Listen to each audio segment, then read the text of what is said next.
आज हम बात करेंगे भिन्न के बारे में कि भिन्नों को आपस में कैसे जोड़ा जाता है, कैसे घटाया जाता है और क्या होता है। देखिए, जैसे कोई चीज़ अगर इस तरीके से लिखी है सिंपल 2 + 3 तो आप लोग 2 + 3 = 5 कर देते हैं। लेकिन जब हमें भिन्नों को जोड़ना है, जैसे सपोज़ करिए 1/2 जोड़ना है, प्लस 1/2 जोड़ना है, 1/2 प्लस 1/3 जोड़ना है। इस तरीके के अगर क्वेश्चन आते हैं तो हम कैसे सॉल्व करते हैं वो देख लीजिए।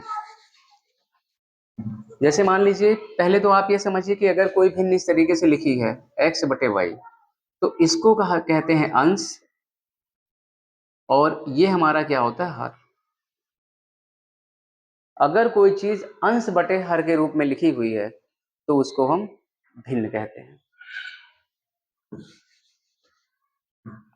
अब भिन्नों का जोड़ आता है तो जैसे पहला सवाल को इस तरीके से दे दिया 1 + 2 1/2 प्लस 1/2 तो हमें क्या देखना होता है नीचे वाले यानी हर को हम देखते हैं। हर अगर हमारा बराबर आता है तो हम सीधे क्या कर देते हैं ऊपर वाले को छोड़ लेते हैं 1 + 1 2/2 और 2 को 2 से कैंसिल करेंगे तो 1 आएगा। ये हमारा आंसर हो गया।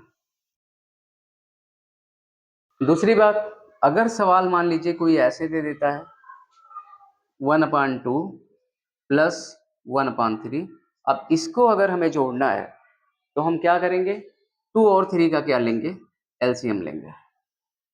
तो 2 और 3 का एलसीएम यानी लासा वो हमारा हो जाएगा 6। लासा अगर नहीं जानते तो आप ऐसे जान लीजिए 2 2 1 जा 2 3 बचा। फिर ये कहाँ पे स्टॉप करना है जहाँ पे 1 1 आ जाए, जो ये हो इसको मल्टीप्लाई कर लो, ये हमारा लासा हो जाता है। तो ये आ गया इतना 6।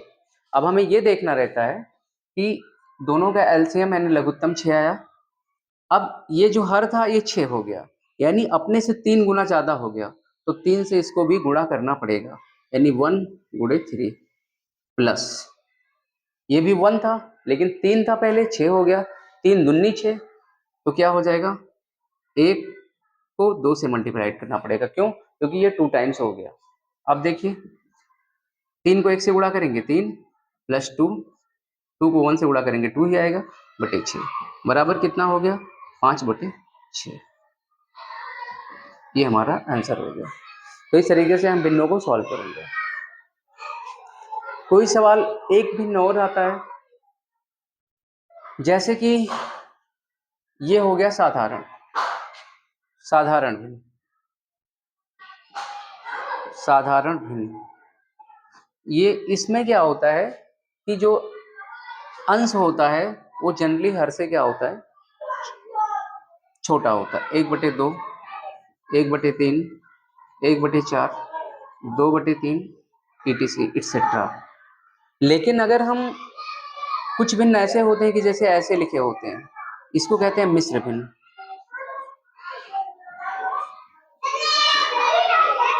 मिश्र 1/2 1 सही 4/5 2 सही 3/4 ये सब हमारे क्या हो गए मिश्र भिन्न हो गए। अब कोई सवाल अगर इस तरीके से आ जाता है हल करने के लिए, जैसे मान लीजिए सवाल अगर ऐसा दे देता है, ऐसा सवाल दे देता है 2 सही 1/2 प्लस 1 सही 1/3, तो सबसे पहले हम मिश्र भिन्न को साधारण भिन्न में बदल लेते हैं। कैसे बदलते हैं? ये जो इसको पढ़ते हैं 2 सही 1/2 1 सही 1/3, तो इसको साधारण भिन्न में कैसे बदलते हैं? पहले स्टेप में क्या करते हैं 2 को 2 से गुणा करेंगे 2 दूनी 4 1 5 5/2 प्लस 3 एकम 3 1 4 4/3। अब ये पहले जैसा बन गया। अब फिर हम 2 और 3 का क्या करेंगे लासा लेंगे, तो 2 और 3 का लासा निकाल के बताया 6 होता है।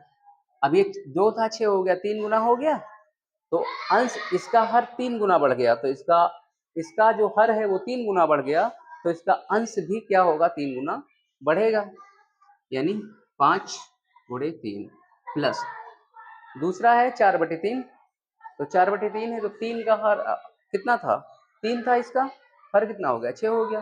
तो दो दो गुना बढ़ गया, तो 2 गुना वो भी बढ़ जाएगा, यानी 4 गुणे 2 8 हो जाएगा, बराबर 5 तिहाई 15 प्लस 4 दूनी 8/6, 15 8 23, 23/6 हो गया। अब 23/6 हो गया। अब देखो जैसे इस रूप में मिश्र भिन्न के रूप में दिया हुआ था, आप यहाँ पे भी छोड़ सकते हैं आंसर, लेकिन ज्यादा उचित तरीका यह है कि जिस रूप में क्वेश्चन दिया हो उस रूप में इसको लेकर आना है सॉल्व करके। तो आप क्या करेंगे, इसको इस रूप में बदलने के लिए क्या करेंगे, 23 को 6 से भाग कर देंगे। जैसे 23 6 6 चौक 24 ज्यादा हो जाएगा, 6 तिरिक 18, 23 में 18 गई 5, तो ये क्या हो गया हमारा 3 सही 5/6। पुनः इसको अगर बदलने की कोशिश करेंगे तो 7 18 5 23/6 हो जाएगा, ये हो जाएगा हमारा आंसर। तो इस तरीके से ये छोटा छोटा सरल सरल क्वेश्चन है कि जो हम साधारण भिन्नों को जोड़ कैसे सीखते हैं, ये इसमें बताया गया है। बाकी इससे रिलेटेड क्वेश्चन तुम लोग करके लाना घर से बेटा।